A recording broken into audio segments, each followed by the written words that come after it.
नमस्कार साथियों, जय हिंद।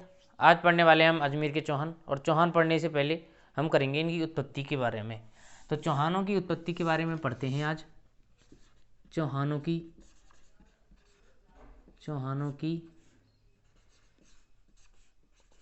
उत्पत्ति। तो चौहानों की उत्पत्ति पढ़ते हैं। सबसे पहले हमें एक चौहानों की उत्पत्ति से संबंधित एक सिद्धांत आता है, वो है अग्निकुंड का सिद्धांत। अग्निकुंड का सिद्धांत। जो अग्निकुंड का सिद्धांत है वो गुरु वशिष्ठ द्वारा दिया गया। गुरु वशिष्ठ कर रहे थे आबू पर्वत पर तपस्या। और आबू पर्वत पर तपस्या कर रहे थे तो उनकी अग्नि से 4 जातियां निकल के आईं, जिसमें थी चौहान, नंबर 2 पर चालुक्य और 3 पर प्रतिहार और 4 पर थी परमार। ये 4 जातियां निकल के आई। इसी सिद्धांत को मुणोत नैन्सी,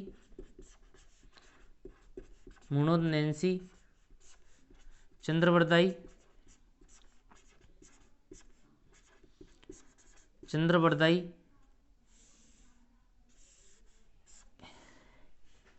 द्वारा दिया गया। अग्निकुंड सिद्धांत को मुणोत नैन्सी, चंद्रवरदाई द्वारा दिया गया था। कर्नल जेम्स टॉड द्वारा चौहानों को विदेशी कहा गया। इसके बाद बात करते हैं हम्मीर महाकाव्य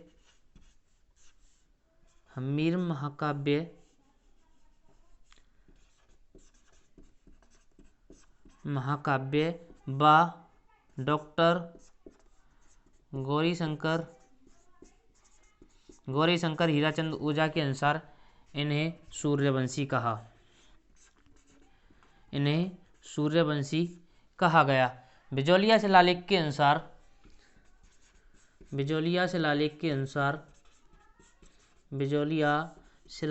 अनुसार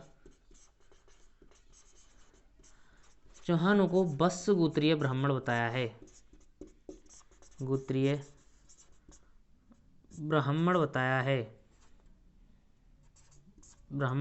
है। अब बिजौलिया शिलालेख 1170 ईस्वी में लिखा गया। 1170 ईस्वी में बिजौलिया शिलालेख लिखा गया। ये गुणभद्र द्वारा लिखा गया तथा बिजौलिया शिलालेख पार्श्वनाथ मंदिर पर लगा हुआ है। इसके बाद बात करते हैं हांसी शिलालेख जो हरियाणा का पड़ता है। हांसी शिलालेख हरियाणा, इसके अनुसार इन्हें चंद्रवंशी कहा गया है। चौहानों को चंद्रवंशी कहा गया। तो सबसे पहले हमने बात की चौहानों की उत्पत्ति के बारे में। सबसे पहला सिद्धांत वो था अग्निकुंड सिद्धांत। और अग्निकुंड सिद्धांत गुरु वशिष्ठ द्वारा आबू पर्वत पर यज्ञ कर रहे थे, तब उनकी अग्निकुंड से, उनके यज्ञ से 4 जातियां निकली, चौहान, चालुक्य, प्रतिहार और परमार। इसी सिद्धांत को मुणोत नैन्सी और चंद्रवरदाई द्वारा लिखा गया, यानी चंद्रवरदाई द्वारा दिया गया। चंद्रवरदाई द्वारा लिखी गई थी पृथ्वीराज रासों में यह बताया कि जो चौहान हैं वो अग्निकुंड से उत्पत्ति हुई है।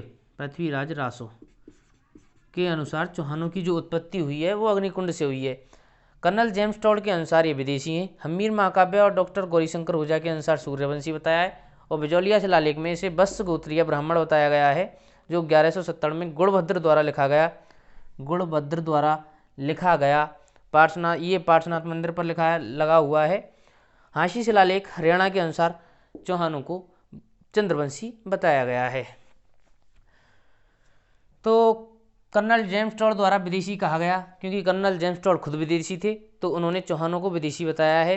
गौरी शंकर मतलब शिव शंकर भगवान का भाव निकल रहा है, तो शंकर के सिर पर थे सूर्य, तो सूर्यवंशी बताया गया है। और आगे बात करते हैं नेक्स्ट, हम पढ़ेंगे वासुदेव चौहान। वासुदेव चौहान वासुदेव चौहान की बात करें तो 551 ईस्वी में इन्होंने चौहान वंश की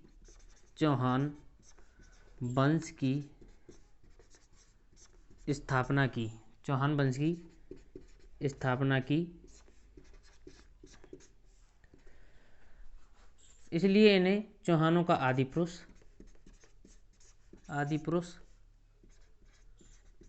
या मूल पुरुष कहा जाता है। मूल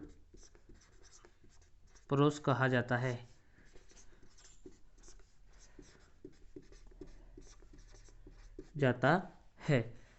इन्होंने जो राजधानी बनाई, राजधानी थी अहिछत्रपुर।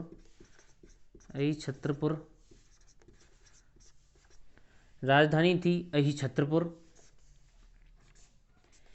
इन्हें सांभर इस्पात लक्ष्य के चौहान भी कहा जाता है। सपाद लक्ष्य के चौहान कहा जाता है। बिजौलिया शिलालेख के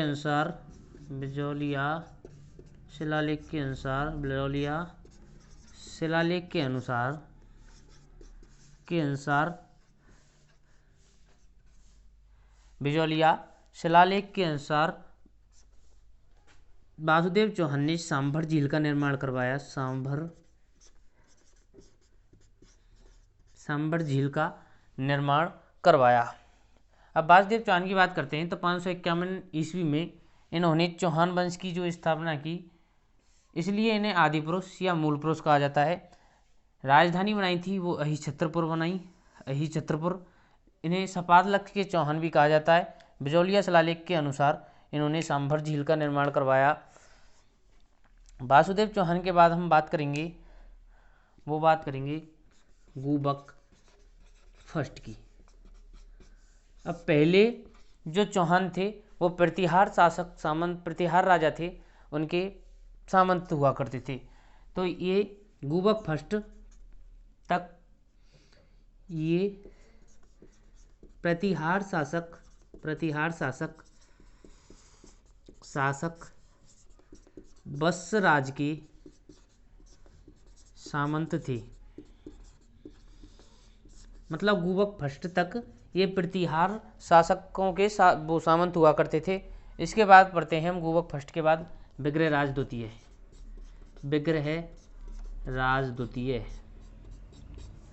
विग्रहराज द्वितीय को चौहानों का प्रतापी शासक कहा जाता है।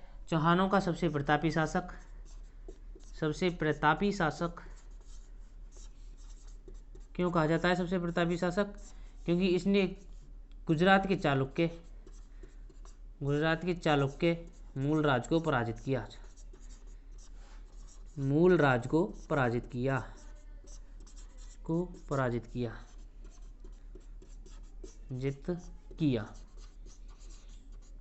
अगर इसके बाद बात करते हैं, विग्रहराज के बाद आए अजयराज चौहान। अजयराज की बात करते हैं तो अजयराज ने 1113 में सबसे पहले अजमेर की स्थापना की। अजयराज द्वारा 1113 ईस्वी में अजमेर की स्थापना की। अजमेर की स्थापना करने के बाद अजमेर में अजयमेरू दुर्ग बनवाया।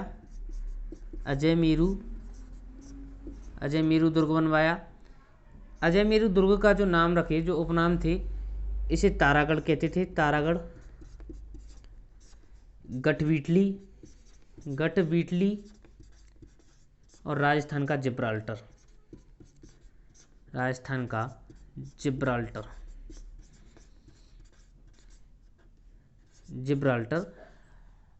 अजमेर दुर्ग को कहा जाता था। पृथ्वीराज सिसोदिया द्वारा अजयमेरू दुर्ग का पुनः निर्माण करवाया तथा अपनी पत्नी ताराबाई के नाम पे इसका नाम तारागढ़ रख दिया। जो अजयराज थे अजयराज ये शैव धर्म के उपासक थे। शैव धर्म के उपासक, शैव धर्म के, अजयराज को शैव धर्म का उपासक कहा जाता था। शैव धर्म का उपासक कहा गया।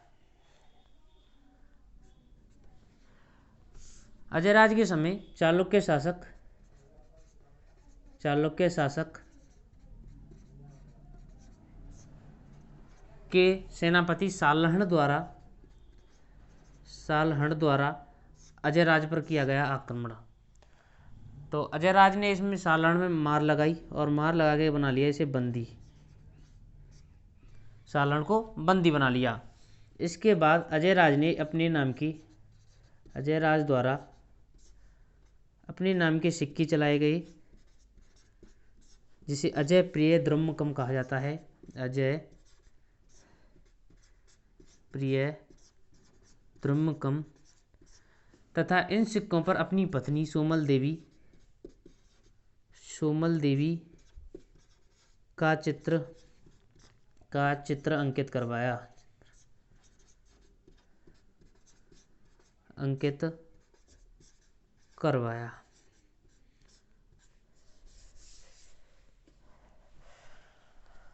इसके बाद अपनी पत्नी सोमल देवी का चित्र अंकित करवाया और 1133 ईस्वी में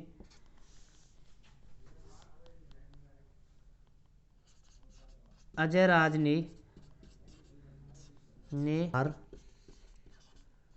सन का भार अर्णोराज को सौंपकर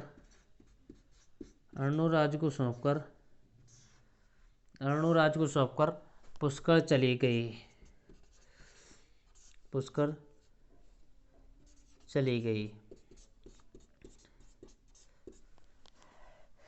तो अजयराज के बारे में बताया था। अजयराज ने 1113 ईस्वी में अजमेर दुर्ग की स्थापना की, जिसका नाम तारागढ़, गढ़विटली और राजस्थान का जिब्राल्टर कहा गया।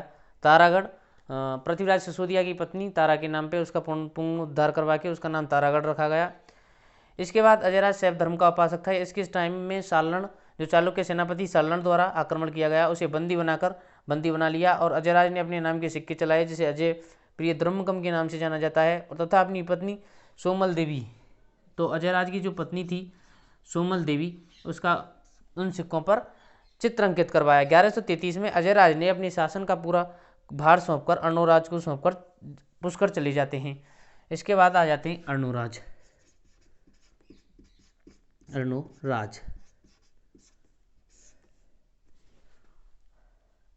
अर्णोराज की बात करते हैं। अर्णोराज ने अन्ना सागर झील का निर्माण करवाया। इस झील के किनारे अन्ना सागर झील का निर्माण करवाया। इस झील के किनारे जहांगीर के द्वारा सुभाषुद्धन,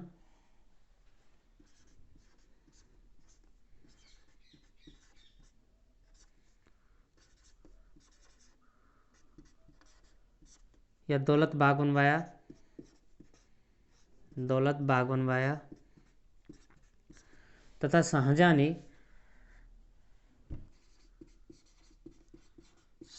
द्वारा बारहदरी का निर्माण करवाया गया। शाहजहां के द्वारा बारहदरी का निर्माण करवाया गया। जहांगीर की सासू माँ असमत बेगम के द्वारा इस झील के किनारे, यानी असमत बेगम के द्वारा इस झील के किनारे, यानी अन्ना सागर झील के किनारे इत्र निकालने का कार्य किया गया।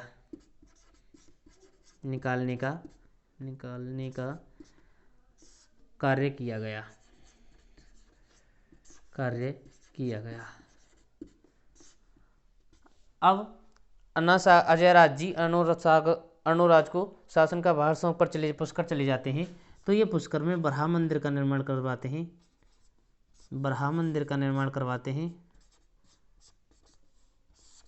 पुष्कर में बरहा मंदिर का निर्माण करवाते हैं अर्णोराज। एक साल बाद 1134 ईस्वी में चालुक्य शासक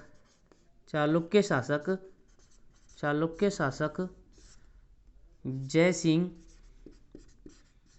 अजमेर के शासक अर्णोराज पर आक्रमण करता है और अर्णोराज इस युद्ध को जीत जाता है। इस युद्ध को जीतने के बाद जय सिंह अपनी पुत्री कांचन देवी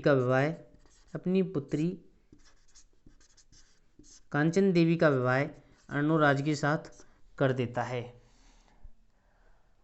जय सिंह अपनी पुत्री का विवाह कांचन देवी का विवाह अर्णोराज के साथ कर देता है। अर्णोराज के दो दरबारी विद्वान थे। दरबारी विद्वान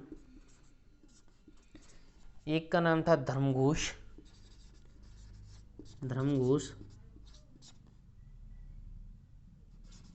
और दूसरे का नाम था देवबोध। ये दो दरबारी विद्वान थे जिसने इसका निर्माण, वो दरबारी विद्वान थे। तो अजय राज को शैव धर्म का उपासक कहा गया। चालुक्य शासक सालनाड को बंदी बनाया। अजय राज ने अजय प्रिय द्रुमक्रम नाम के सिक्के चलाए। सोमल देवी का चित्र अंकित करवाया। 1133 में शासन का भार सौंपकर अर्णोराज को चले जाते हैं, अर्थात अजय राज के काल को चौहानों का निर्माण काल कहा जाता है। इसके बाद अर्णोराज बन जाते हैं शासक। 1133 में शासक बनने के बाद अनासागढ़ झील का निर्माण करवाते हैं। जहांगीर यहाँ पर सुभाष उद्यान बनवाता है और जिसका नाम बदल के दौलत बाग हो जाता है। इसके बाद शाहजहाँ द्वारा बारादरी का निर्माण करवाया जाता है। असमक बेगम द्वारा अनासागढ़ झील पर इत्र निकालने का कार्य किया जाता है। अर्णोराज द्वारा पुष्कर झील के किनारे पर बराह मंदिर का निर्माण करवाया जाता है। 1134 में चालुक्य शासक जयसिंह द्वारा अर्णोराज पर युद्ध किया जाता है। इस युद्ध को अर्णोराज द्वारा जीत लिया जाता है तथा अपनी पुत्री कांचन देवी का विवाह अर्णोराज के साथ करवा देता है। इनके दरबारी विद्वान होते हैं वो देवबोध और धर्मबोध होते। विग्रहराज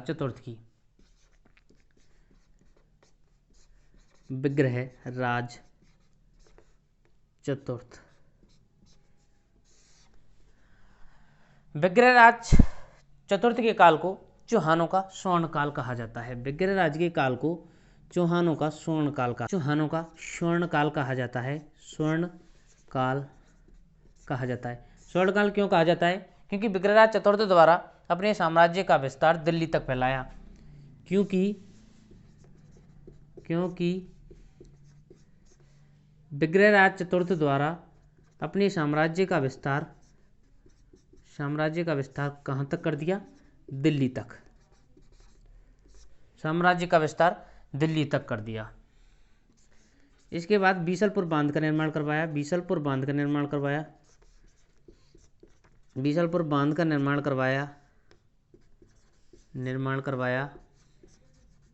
जो बीसलपुर बांध है ये टोंक में है। जानक भट्ट द्वारा विग्रहराज चतुर्थ को कवि बांधव या कटु बांधव की उपाधि दी। कटि बांधव की उपाधि दी गई। बीसलदेव स्वयं संस्कृत में एक नाटक की रचना की जिसे हरिकेली के नाम से जाना जाता है। हरिकेली नाटक के नाम से जाना जाता है। और इस हरिकेली नाटक की कुछ पंक्तियां हैं वो राजा राममोहन राय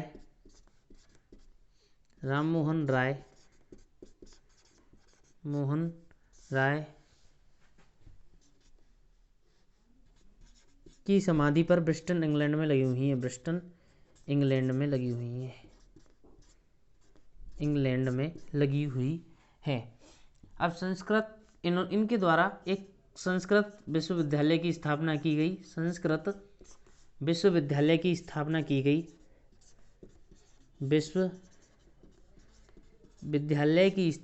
गई।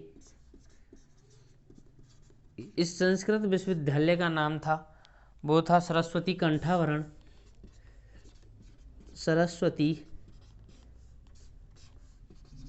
कंठाभरण। सरस्वती कंठावरण था। इस संस्कृत विश्वविद्यालय को कुतुबुद्दीन ऐबक ने तोड़वाकर 2.5 दिन के झोंपड़े का निर्माण करवाया। दिन के झोंपड़े का निर्माण करवाया। नेक्स्ट, धर्मघोष सूरी के कहने पर विग्रहराज चतुर्थ द्वारा एकादशी के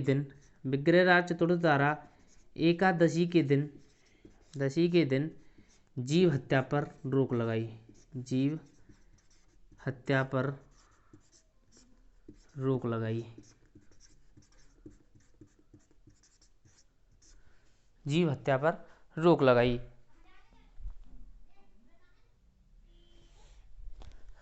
तो विग्रहराज चतुर्थ के काल को चौहानों का स्वर्ण काल कहा जाता है, क्योंकि इनके साम्राज्य का विस्तार विग्रहराज चतुर्थ के काल में अजमेर से दिल्ली तक किया।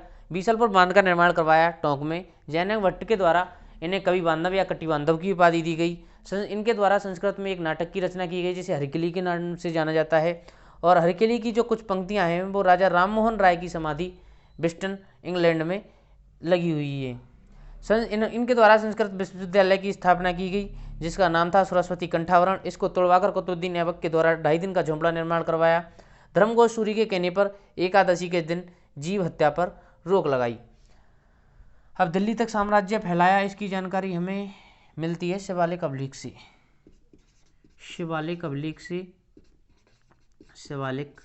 अभिलेख से हमें इसकी जानकारी मिलती है। इसके बाद स्टार्ट करते हैं पृथ्वीराज चौहान तृतीय की बात। पृथ्वीराज चौहान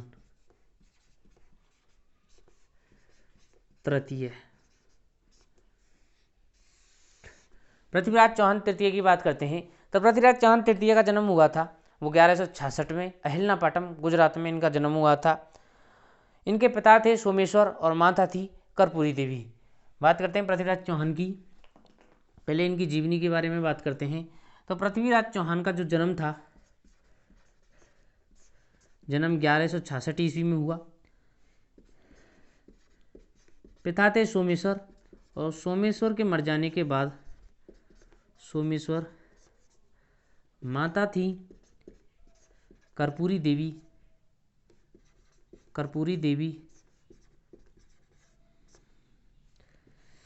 पिता की मृत्यु के बाद 11 वर्ष की आयु में शासक बना, और इनकी संरक्षिका थी कर्पूरी देवी। अगर बात करते हैं पृथ्वीराज चौहान तृतीय की उपाधि के बारे में, वो उपाधि थी राय पिथौरा और दलपुंगल। राय पिथौरा और दलपुंगल की उपाधि थी।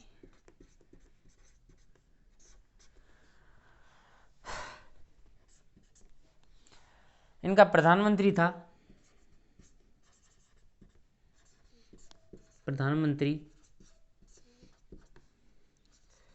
भुवनमल, और सेनापति था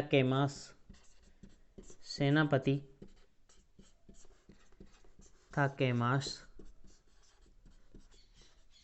दरबारी विद्वान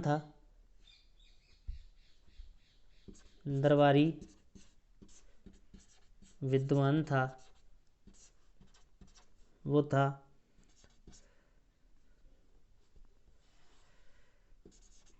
चंद्रबरदाई।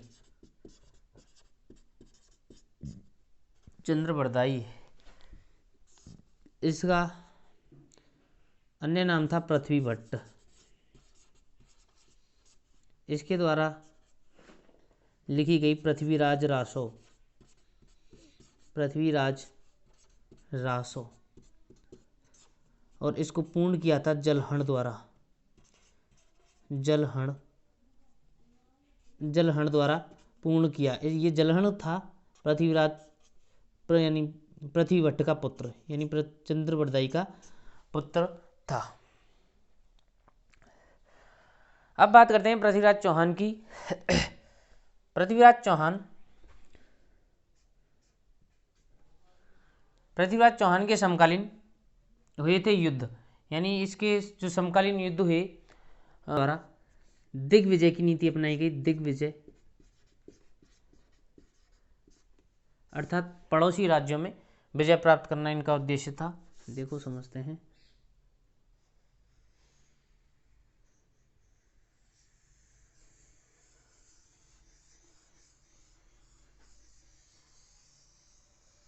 यह है राजस्थान, ये है राजस्थान, यहाँ हो गया अजमेर। पृथ्वीराज चौहान यहाँ सतलज यानी पंजाब गुरुग्राम वाला इलाका था, यहाँ पर थी भंडारनक जनजाति, भंडारनक थे।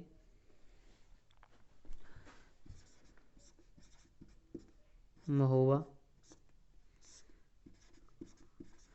परमार्दी देव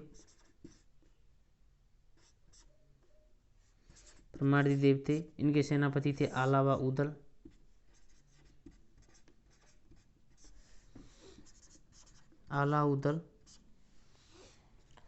इनके दरबारी विद्वान थे। अब कन्नौज के थे जयचंद गढ़वाल।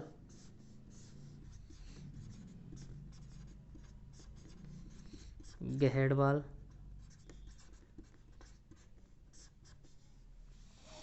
यहाँ पे थी आबू की इच्छनी,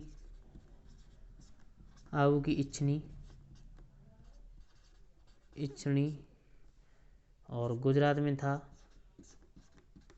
भीमदेव।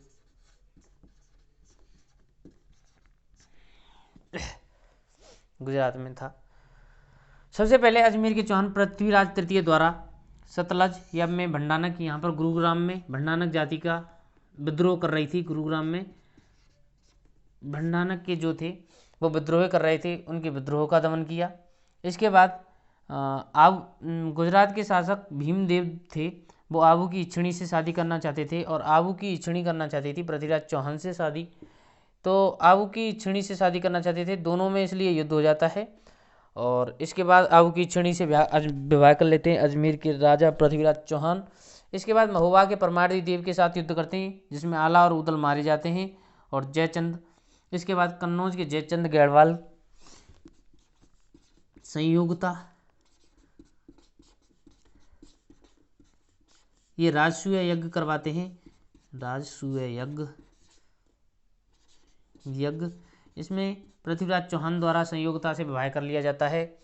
और महोबा का युद्ध, इसे ही हम तुमुल के युद्ध के नाम से जानते हैं। तुमुल का युद्ध 1182 में हुए तुमुल के युद्ध में पृथ्वीराज चौहान तृतीय द्वारा महोबा के परमार्दी देव को हरा दिया जाता है, जिसमें आला उदल की मृत्यु हो जाती है। अब बात करते हैं पृथ्वीराज चौहान। नेक्स्ट,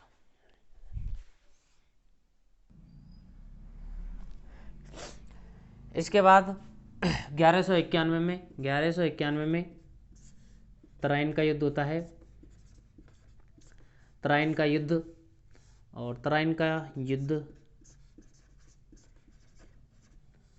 मोहम्मद गौरी वर्सेस पृथ्वीराज चौहान के द्वारा। पृथ्वीराज चौहान तृतीय के बीच में युद्ध होता है। इसमें मोहम्मद गौरी द्वारा तबन बठिंडा पर अधिकार कर लिए जाने के कारण पृथ्वीराज चौहान 1191 में मोहम्मद गौरी पर आक्रमण कर देता है, और मोहम्मद गौरी की पराजय हो जाती है। इसके बाद 1192 में तराइन का द्वितीय युद्ध होता है। तराइन का द्वितीय युद्ध तराइन के द्वितीय युद्ध में पृथ्वीराज चौहान की हार हो जाती है, और मोहम्मद गौरी इस युद्ध में विजेता हो जाता है। क्या हुआ कि पृथ्वीराज चौहान तृतीय थे इधर, पृथ्वीराज चौहान तृतीय, और पृथ्वीराज चौहान मोहम्मद गौरी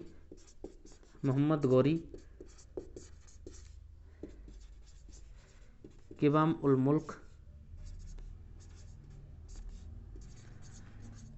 उल मुल्क को संधि वार्ता के लिए मोहम्मद गौरी द्वारा पृथ्वीराज चौहान तृतीय के पास भेजा जाता है।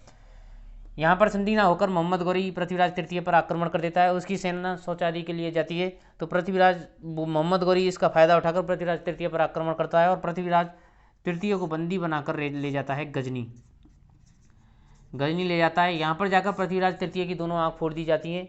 इसके समक्ष कहा जाता है कि पृथ्वीराज चौहान व्यंग बाण जानते थे। व्यंग मतलब आवाज़ सुनकर वही निशाना लगाना जानते थे।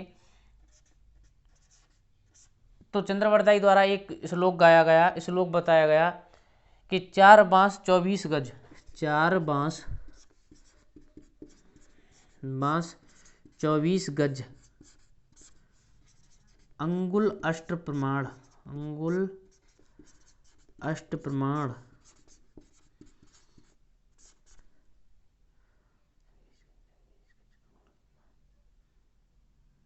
4 बांस 24 गज, अंगुल अष्ट प्रमाण, ता ऊपर सुल्तान है, ता ऊपर सुल्तान है और मत चूके चौहान। बताया जाता है कि मत चूके चौहान।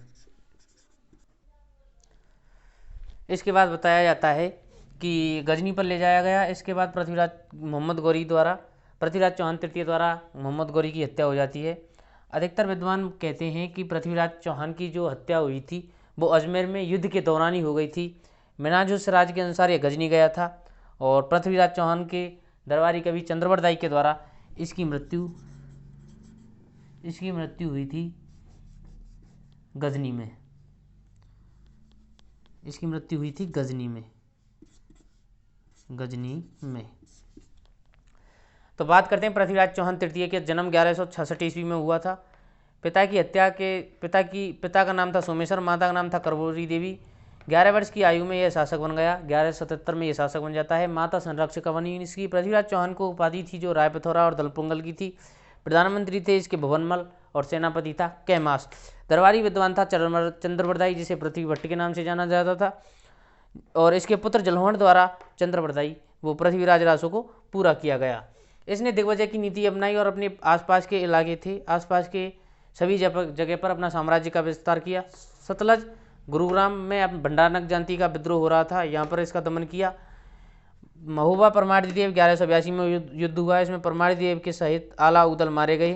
कन्नौज के जयचंद गढ़वाल ने यह राजसूय युद्ध किया, जिसमें संयोक्ता द्वारा पृथ्वीराज चौहान तृतीय के द्वारा से शादी की जाती है और पृथ्वीराज चौहान संयोक्ता को भगाकर ले आता है। 1191 में तराइन का प्रथम युद्ध होता है क्योंकि मोहम्मद गौरी द्वारा भटिंडा पर अधिकार कर लिया जाता है। तो पृथ्वीराज चौहान और मोहम्मद गौरी के बीच युद्ध होता है। इसमें पृथ्वीराज चौहान की विजय हो जाती है। 1192 में तराइन का द्वितीय युद्ध होता है, जिसमें मोहम्मद गौरी द्वारा क़िवाम उल मुल्क को संधि वार्ता के लिए भेजा जाता है और पृथ्वीराज चौहान तृतीय के सेनापति जब शौच आदि के लिए गए थे उस समय मोहम्मद गौरी द्वारा पृथ्वीराज तृतीय पर आक्रमण किया जाता है और पृथ्वीराज तृतीय को बंदी बनाकर यह गजनी ले जाया जाता है।